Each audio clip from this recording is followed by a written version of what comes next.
Breaking news చూస్తున్నాం. YCP ఎమ్మెల్యేలకు ఇప్పుడు బిగ్ షాక్ తప్పదా? ఏపీ అసెంబ్లీలో ప్రస్తుతానికి సమావేశమైన ఎథిక్స్ కమిటీ, ఇటు కమిటీ చైర్మన్ మండలి బుద్ధా ప్రసాద్ నేతృత్వంలో ప్రస్తుతానికి సమావేశమయ్యారు. ఇటు వైసీపీ ఎమ్మెల్యేలు సభకు హాజరు కాకపోవడంపై ప్రస్తుతానికి చర్చ నడుస్తుంది. ఇటు అసెంబ్లీకి హాజరు కాని ఎమ్మెల్యేపై వేటు ఉండబోతుందా, ఎలాంటి చర్యలు తీసుకోబోతున్నారు అన్న దానిపై త్వరలో ఒక నిర్ణయానికి అయితే వస్తున్నట్టు తెలుస్తుంది ఎథిక్స్ కమిటీ. 6 వైసీపీ ఎమ్మెల్యేలు సభకు హాజరు కాకుండా ఇటు జీతాలు తీసుకుంటున్నారు, వాళ్ళందరినీ గుర్తించారు. వెంటనే ఇటు నివేదిక కూడా ఇవ్వాలంటూ ఎథిక్స్ కమిటీ కూడా ఒక రిపోర్ట్ని కూడా కోరినట్టు తెలుస్తుంది. సభకు రాకుండా ఇటు టీఏ డిఏలు కూడా తీసుకోవడంపై చర్చ నడుస్తుంది. మరి వాళ్ళపై వేటు పడే అవకాశం ఏమైనా ఉందా? ఈ 6 ఎమ్మెల్యేలు ఎవరు అనేది తెలుసుకునే ప్రయత్నం చేద్దాం. ఏపీ నుంచి మా ఇన్పుట్ ఎడిటర్ కృష్ణమోహన్ అందుబాటులో ఉన్నారు, ఆయనతో మాట్లాడి తెలుసుకునే ప్రయత్నం చేద్దాం. కృష్ణమోహన్, చెప్పండి, అసలు ఈ 6 ఎమ్మెల్యేలు ఎవరు? కళ్యాణ్, వైసీపీ నుంచి గెలుపొందిన ఎమ్మెల్యేలు ఎవరైతే 11 మంది ఉన్నారో 11 మందిలో 6 మంది ఈరోజు జరిగిన ఎథిక్స్ కమిటీ మీటింగ్ లో చాలా విషయాలు తేటతెల్లమని వస్తున్న ఎమ్మెల్యేలు, అంటే రాని ఎమ్మెల్యేలు మామూలుగా మనగాని చూసుకుంటే ఇప్పటికి 18 నెలల్లో ఎమ్మెల్యేలు ఎవరు హాజరు కాని పరిస్థితి అయితే ఉంది. 2 సార్లు గవర్నర్ ప్రసంగం జరిగిన రోజు మాత్రం జగన్మోహన్ రెడ్డితో పాటు ఎమ్మెల్యేలందరూ కూడా హాజరైన నేపథ్యం మనం చూసాం. అయితే ఈ రోజు కమిటీ మీటింగ్ జరుగుతున్నప్పుడు ఒక చర్చ అయితే వచ్చింది. అసలు ఎమ్మెల్యేలు సభకు హాజరు కాకుండా జీతభత్యాలు తీసుకుంటున్నారు, టీఏడిఏలు కూడా తీసుకుంటున్నారు అనేది ఒక చర్చ జరిగింది. దీని మీద స్పీకరే డైరెక్ట్ గా ఒకసారి ఆయన మాట్లాడారు. జగన్మోహన్ రెడ్డి తప్పితే మిగతా వాళ్ళందరూ కూడా ఎమ్మెల్యేలు జీతభత్యాలు తీసుకుంటున్నారు అని ఆయన కూడా ఒకసారి వ్యాఖ్యానించారు. అయితే దాని మీద ఈ రోజు ఒక చర్చ జరిగే ప్రయత్నం అయితే జరిగింది. ఈ రోజు జరిగిన చర్చలో వీళ్ళందరికీ అసలుకి నోటీసులు ఇద్దామా, నోటీసులు ఇస్తే ఎప్పుడు నెక్స్ట్ వీక్ కల్లా రమ్మని చెప్పి అసలు వీళ్ళ నుంచి ముందు వివరణ తీసుకోవాలి. అంటే అసెంబ్లీకి రాకపోయినా మీరు వచ్చినట్టుగా ఎందుకు జీతాలు తీసుకుంటున్నారు, టీఏలు డిఏలు కూడా ఎందుకు తీసుకుంటున్నారు అనే దాని మీద ఒక చర్చ జరుగుతోంది. ఆ చర్చకు సంబంధించిన వ్యవహారంలో ఎవరు 6 మంది ఎమ్మెల్యేలు అని కాసేపు పక్కన పెడితే ఇప్పుడు అసలుకి రాకుండా జీతాలు తీసుకునే అవకాశం ఉందా? ఓకే, జగన్మోహన్ రెడ్డి అంటే తీసుకోవట్లేదు, మిగతా వాళ్ళు ఎందుకు తీసుకుంటున్నారు? అట్లాంటప్పుడు వాళ్ళు ఎందుకు అసెంబ్లీకి రావట్లేదు? మరి టీఏడిఏలు ఎందుకు పెడుతున్నారు? వాళ్ళ ఖర్చులకి, మెడికల్ అలవెన్స్లకి, తర్వాత ట్రావెల్ అలవెన్సెస్ కూడా డబ్బులు ఎందుకు తీసుకుంటున్నారు అనే దాని మీద కొంత చర్చ జరుగుతోంది. బహుశా ఈ 6 మంది ఎవరు అనేది తెలుస్తుంది. 6 మందికి నోటీసులు పంపించాలని కూడా కమిటీ నిర్ణయించింది.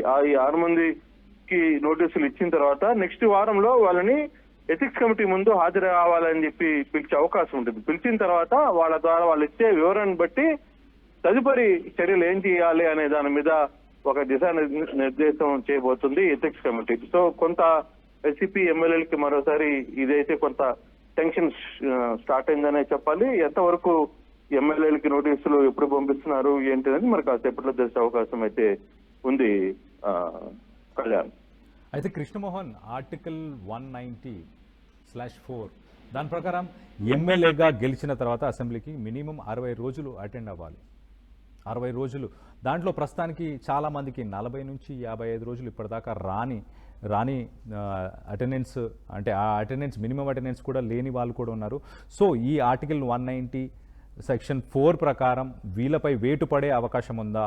రానున్న రోజుల్లో ఉప ఎన్నికలు కూడా ఉండే అవకాశం ఏమైనా ఉండబోతుందా? అంటే అంత దూరం వెళ్ళకపోవచ్చు. బేసిక్ గా 60 వర్కింగ్ డేస్, అది కంటిన్యూషన్ గా 60 వర్కింగ్ డేస్ ఉండాలి అనేది నిబంధన. 60 వర్కింగ్ డేస్ కంటిన్యూషన్ గా ఉండాలి. ఆ నేపథ్యంలో ఒక మెడికల్ గ్రౌండ్స్ కూడా వాళ్ళకి ఒక వెసులుబాటు ఉంది. ఆర్టికల్ లో సెక్షన్స్ ఎలా ఉన్నా దానికి సంబంధించిన దాంట్లో గతంలో జరిగిన కొన్ని సందర్భాలకు సంబంధించి లేకపోతే ఫర్దర్ గా జరగబోయే అంశాల గురించి కూడా కొంత ఆలోచించారు. దీని మీద కంటిన్యూస్ గా 60 రోజులు రాకుండా ఉంటే అప్పుడు ఆలోచించే ప్రయత్నం చేయాలి. ఈ మధ్యలో 60 రోజుల మధ్యలో ఏ ఒక రోజు హాజరైనా మళ్ళీ అది తిరిగి 60 రోజుల నుంచి వచ్చే అవకాశం ఉంటుంది అనేది ఒక చర్చ జరుగుతోంది. బట్ దాని మీద ఒక క్లారిటీ ఇవ్వలేదు. గతంలో కూడా ఇదే సందర్భంగా గతంలో స్పీకర్ గా చాలా బాధ్యతలు వ్యవహరించిన కొంతమంది సీనియర్ లీడర్లు కూడా ఈ వ్యవహారం మీద లేదు 60 రోజులు పూర్తి స్థాయిలో కంటిన్యూషన్ గా రాకుండా ఉండాలి అనేది ఒక చర్చ. అయితే మధ్యలో కొంతమంది ఎమ్మెల్యేలు వచ్చి సంతకాలు పెట్టి కూడా వెళ్ళిపోతున్నారు. సంతకాలు పెడుతున్న ఎమ్మెల్యేలు చాలా మంది ఉన్నారు. వచ్చి అసెంబ్లీ జరుగుతున్న టైంలో ఏదో ఒక రోజు రావడం, అక్కడికి వచ్చి సంతకాలు పెట్టిన వెళ్ళేవారు కూడా చాలా మంది చూసాం. సో దానివల్ల ఇప్పుడు నిన్న మనం చూడొచ్చు, కేసీఆర్ అసెంబ్లీలో వచ్చి సంతకం పెట్టి హాజరైనట్టుగా ఆయన మళ్ళీ తిరిగి వెళ్ళిపోయారు. అటువంటి సందర్భాల్లో ఇక్కడ కూడా చాలా మంది చేశారు అనేది కొంచెం చర్చ ఉంది. అయితే ఎంతవరకు దీని మీద పూర్తి స్థాయిలో కొంత విచారణ జరగాల్సిన అవసరం అయితే ఉంది. ఎథిక్స్ కమిటీ దాని మీద కొంత చర్చ సీరియస్ గా చేయబోతుంది. అయితే నోటీసులు ఇచ్చి వీళ్ళందరినీ పిలిచి ఏంటి పరిస్థితి ఏంటి అని వివరణ తీసుకుంటుందా, లేదు బై ఎలక్షన్ కి సిద్ధంగా అనుకుంటే వెళ్ళడానికి సిద్ధంగా ఉందా ప్రభుత్వం, అది కూడా చూడాలి. ఈ రెండు ప్రయత్నాలు చూడాలి. అంతా దూరం వెళ్ళకపోవచ్చు అనేది చాలా క్లారిటీ. బట్ ఎమ్మెల్యేలకి మాత్రం నోటీసులు ఇవ్వాలా వద్దా అనేది ఇక ముఖ్యమంత్రి డెసిషన్. ఎథిక్స్ కమిటీ కొంత ఒక చర్చకైతే ఆలోచిస్తుంది. బట్ అది ఎంత దూరం వెళ్తుంది అనేది చూడాలి. అయితే కృష్ణమోహన్, ఇక్కడ మనం ఒక్కసారి గమనించాల్సిన విషయం ఏంటంటే హైకోర్టులో ఇప్పుడు ప్రస్తుతానికి లీడర్ ఆఫ్ అపోజిషన్ డిజిగ్నేషన్ ఇటు జగన్మోహన్ రెడ్డికి ఇవ్వాలా వద్దా అన్న దానిపై చర్చ అక్కడ మొదలైంది అనుకోవచ్చా ఈ రచ్చ అంతా?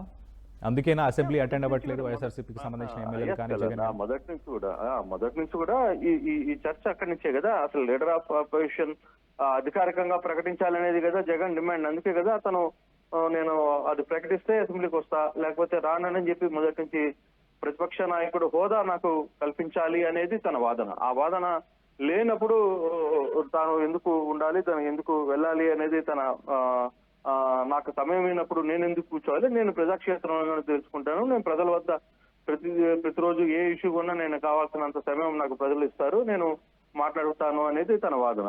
సో ఆ వాదనతోనే ఈ చర్చ అయితే మొదలైంది. అందుకనే జగన్మోహన్ రెడ్డి పోకుండా ఇతర నాయకులు ఎమ్మెల్యేలు పోవాలి. ఒక దశలో ఎమ్మెల్యేలు కొంతమంది ఏంటి వెళ్ళాలా అని అనుకుంటే ఆయన క్లియర్ గా ఒక మాట చెప్పారు, మీరు వెళ్ళాలనుకుంటే వెళ్ళండి, నేనైతే రాను, మీకు తోడుగా పెద్దరెడ్డిని కూడా పంపిస్తానని కూడా చెప్పిన సందర్భాలు కూడా ఉన్నాయి. సో అటువంటి సందర్భంలో ఇక మేము కూడా వెళ్ళంలే అని చెప్పి డిసైడ్ అయ్యారు. అయితే కొంతమంది ఎమ్మెల్యేలు వచ్చి సంతకాలు పెట్టి అక్కడ జరుగుతున్న అసెంబ్లీ సమావేశాల్లో హాజరు కాకుండా వచ్చి సంతకాలు పెట్టి వెళ్ళిపోవడం కొంత జరుగుతుంది. కాబట్టి దాన్ని కొంత ఎథిక్స్ కమిటీ తప్పుపడుతోంది. ఆ దిశగా ఎవరు ఎన్ని రోజులు రాలేదు ఏంటి అని గణాంకాలు కూడా వాళ్ళ దగ్గర ఉంటాయి. కాబట్టి రేపు ఎంతమందికి నోటీసులు వేయాలి, అంటే నోటీసులు ఇస్తారా, ఇచ్చేంత అవకాశం ఉందా, ఒకవేళ ఇస్తే ఫర్దర్ గా ఎన్ని రోజుల్లో సమాధానం అడుగుతారు ఏంటి అనేది చూడాల్సిన పరిస్థితి ఉంది. కళ్యాణ్, అయితే కృష్ణమోహన్, రానున్న కొన్ని రోజుల్లోనే అంటే ఇంకా నెల 2 నెలల్లోనే ఇటు బడ్జెట్ సెషన్ 2026కి సంబంధించిన బడ్జెట్ సెషన్ కూడా ఉండబోతుంది. మరి దానికి కూడా వైసీపీకి సంబంధించిన ఎమ్మెల్యేలు బాయ్కాట్ చేసే అవకాశం ఉందా? ఇప్పుడు వీళ్ళు సాధారణ ఎమ్మెల్యేలు, ఇటు జగన్ కూడా ఒక సాధారణ ఎమ్మెల్యేగానే ఇప్పుడు పరిగణిస్తున్నారు. కాబట్టి వాళ్ళకి హార్డ్లీ మాట్లాడడానికి ఒక 2 నుంచి 5 నిమిషాల వ్యవధి మాత్రమే ఇచ్చే అవకాశం ఉంటుంది. మరి దీనికి ఒకవేళ అటెండ్ అవ్వకపోతే స్పీకర్ దీనిపైన ఏమైనా చర్యలు తీసుకునే అవకాశం ఉండబోతుందా? స్పీకర్ ఈ వ్యవహారం మీద 2-3 సార్లు ఒక చర్య తీసుకోవాలని చెప్పి మాట్లాడారు. కానీ దాని సందర్భంలో ముఖ్యమంత్రి ఎప్పుడు ఈ వ్యవహారం మీద ఆయన స్పందించలేదు. ఒకవేళ ఇది ఇంటర్నల్ గా కొంత మాట్లాడుకున్న సందర్భం అయినప్పటికీ కూడా ఇంటర్నల్ అనుకున్న జరిగిన వ్యవహారంలో కూడా చూద్దాం. మరి మనం ఏదో తాడును లాగేంత వరకు ప్రయత్నిస్తే తెగిపోతుంది. దాని తర్వాత జరిగే పరిణామాలు కూడా మనం సిద్ధంగా ఉండాలి. నిజంగా అర్హత వేటు వేస్తారు అనుకుందాం. ఫర్ సపోజ్ 11 మంది ఎమ్మెల్యేలని వైసీపీ ఏం డిమాండ్ చేస్తుంది, ఓకే మీరు సస్పెండ్ చేయండి 11 మందికి, మేము ప్రజాక్షేత్రంలో తేల్చుకుంటాం అంటున్నారు. 11 మంది తర్వాత మళ్ళీ జరిగిన ఈ వ్యవహారంలో వెంటనే వాళ్ళు బై ఎలక్షన్స్ లోకి వెళ్ళాలి. బై ఎలక్షన్ లోకి వెళ్ళడానికి ఇప్పుడున్న పరిసరాలు, ఇప్పుడున్న అవసరాలు అనుకూలిస్తాయా లేదా అనేది కూడా చూసుకోవాలి. 11 మంది ఎమ్మెల్యేల్లో ఏ ఒక్క ఎమ్మెల్యే అధికార పార్టీ కోల్పోయినా చాలా సమస్యలు వస్తాయి. సో అటువంటి సందర్భాల్లో దీని ముందు చాలా స్ట్రాటజీ ఉంది. ఆ స్ట్రాటజీని అంత త్వరగా ఏ పార్టీ కూడా వదులుకునే ప్రయత్నం చేయదు. అందుకే కొంత ఆలోచన ఉండవు. ఇప్పుడు ఒకవైపు వైసీపీ 2-3 సార్లు రెచ్చగొట్టింది టీడీపీని, మీరు చేతనైతే మా 11 మందిని సస్పెండ్ చేయండి, మీతో మాకేంది తలకాయ నొప్పి, 11 మేము బై ఎలక్షన్ లో తెలుసుకుంటాం, ఎలక్షన్స్ వస్తే ఎలక్షన్స్ లో పోటీ చేస్తాం అని చెప్పి వాళ్ళు మాట్లాడారు. అది రెఫరెండంగా తీసుకుంటారు ఆ టైంలో. అప్పుడు ప్రజల మీద వస్తున్న కుటుంబ ప్రభుత్వం మీద వ్యతిరేకి మీరు రెఫరెండంగా తీసుకుంటారా అని చెప్పి అడిగే పరిస్థితి ఉంటుంది. సో అట్లాంటివన్నీ చాలా ఇష్యూస్ ఉంటాయి. సో అందుకోసమనే కొంత జాగ్రత్తగా అడుగులు వేస్తారు. బట్ కొంత ఎథిక్స్ కమిటీ ఏ విధంగా ముందుకు వెళ్ళబోతుంది అనేది చూడాల్సిన పరిస్థితి కనపడుతోంది. అదే right Krishnamohan, thanks for the latest update. మొత్తం మీద ఇటు వైసీపీ ఎమ్మెల్యేలకు బిగ్ షాక్ ఉండబోతుందా? ఇటు స్పీకర్ వాళ్ళపై వేటు వేసే అవకాశం ఉందా? ఇటు ఆర్టికల్ 190 సెక్షన్ 4 ప్రకారం 60 రోజులు కంటిన్యూస్గా కాన్సిక్యూటివ్ అటెండెన్స్ ఉండాల్సింది. ఇటు రానున్న బడ్జెట్ సెషన్స్ 2026కు సంబంధించిన బడ్జెట్ సెషన్స్లో మరి వీళ్ళు పాల్గొనబోతున్నారా? మొత్తానికైతే 6 ఎమ్మెల్యేలను గుర్తించారు. వాళ్ళు ప్రస్తుతానికి ఇటు వాళ్ళు టీఏ-డిఏలు కూడా తీసుకుంటున్నారు, అలాగే వేతనాన్ని కూడా తీసుకుంటున్నట్టు కూడా తెలుస్తుంది. మరి వేతనాన్ని తీసుకొని టీఏ-డిఏని కూడా తీసుకొని ఎందుకు రావట్లేదు, మీరు ఖచ్చితంగా దానికి సంబంధించి సంజాయిషి ఇచ్చుకోవాలంటూ మొత్తానికైతే వాళ్ళకి నోటీసులు వెళ్ళబోతున్నట్టు చాలా క్లియర్గా తెలుస్తుంది. ఇటు ఎథిక్స్ కమిటీ ప్రస్తుతానికి ఈ డెసిషన్ తీసుకుంది. మరి స్పీకర్ రానున్న రోజుల్లో 2026 బడ్జెట్ సెషన్స్ బాయ్కాట్ చేస్తారా వైసీపీకి సంబంధించిన ఎమ్మెల్యేలు అన్న దానిపై కొంత ఉత్కంఠమైతే నెలకొని ఉంది. ఒకవేళ చేసినా మేము ప్రజాక్షేత్రంలో తెలుసుకుంటాం అంటూ ఇటు వైసీపీకి సంబంధించిన నాయకులు గతంలో కూడా చెప్పుకొచ్చారు. సో మొత్తం మీద దీనిపైన మీ అభిప్రాయం ఏంటి? సాధారణంగా ఒక అసెంబ్లీ సెషన్ జరగాలి, దాంట్లో లీడర్ ఆపోజిషన్ అర్హత ఆ పోస్టుని కనుక ఇవ్వాలి అని అంటే అట్లీస్ట్ 10% రూల్ని ఫాలో చేస్తారు. 10% సీట్స్ సాధించి ఉండాలి. సో 175లో ఇటు 18 మంది ఎమ్మెల్యేలు గెలిచి ఉంటే కనుక ఇటు వైసీపీకి సంబంధించిన నాయకుడికి, ఇటు జగన్మోహన్ రెడ్డికి లీడర్ ఆఫ్ ఆపోజిషన్ ఇచ్చే అవకాశం ఉంటుంది. అది లేకపోవడం వల్ల ఆయనకి ఇవ్వలేదు. కానీ మా ఓట్ షేర్ మాత్రం 40% మా ఓట్ షేర్ ఉంది. సో మాకు అపోజిషన్గా మాకు ఇవ్వాలి అంటూ ఇటు వైసీపీకి సంబంధించిన నాయకులు అనడం. సో మొత్తం మీద ఆ రచ్చ కాస్త ఇప్పుడు ప్రస్తుతానికి ఈ 6 ఎమ్మెల్యేల పైన వేటు పడబోతుందా, ఉప ఎన్నికలు ఏమైనా ఉండబోతున్నాయా అన్న దానిపై ప్రస్తుతానికైతే ఉత్కంఠం నెలకొంది. దీనికి సంబంధించి మీరేమనుకుంటున్నారు? మీ అభిప్రాయాలని కింద కామెంట్ రూపంలో తెలియపరచండి.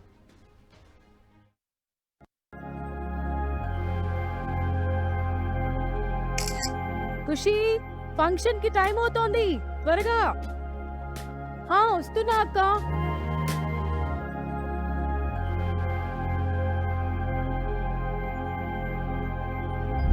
ఫోన్కి ఫిల్టర్ ఉంది కానీ అద్దానికి లేదు.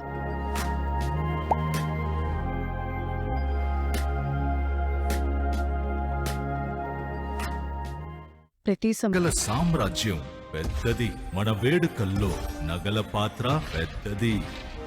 నగల్లో మన సంప్రదాయం అది పెద్దది. అదే విధంగా నగలు కొనేటప్పుడు మీ సేవింగ్స్ కూడా ఇకపై పెద్దగా ఉంటుంది. అన్ని నగల తరుగును ముందు కన్నా ఇంకా తగ్గించాం. ఈ తక్కువ తరుగును చూస్తే వెంటనే నగలు కొనేస్తారు. డైమండ్ జ్యువెలరీ ధరలు కూడా పెద్ద లెవెల్లో తగ్గించాం. ఇకపై అందరూ డైమండ్ జ్యువెలరీ కొనుక్కోవచ్చు. ఏ ఆఫర్లోనూ పక్కదారి పట్టకండి. ఇక్కడికొచ్చి కంపేర్ చేస్తేనే తెలుస్తుంది మీకు ఎంత పెద్దగా డబ్బులు ఆదా అవుతుందో అని.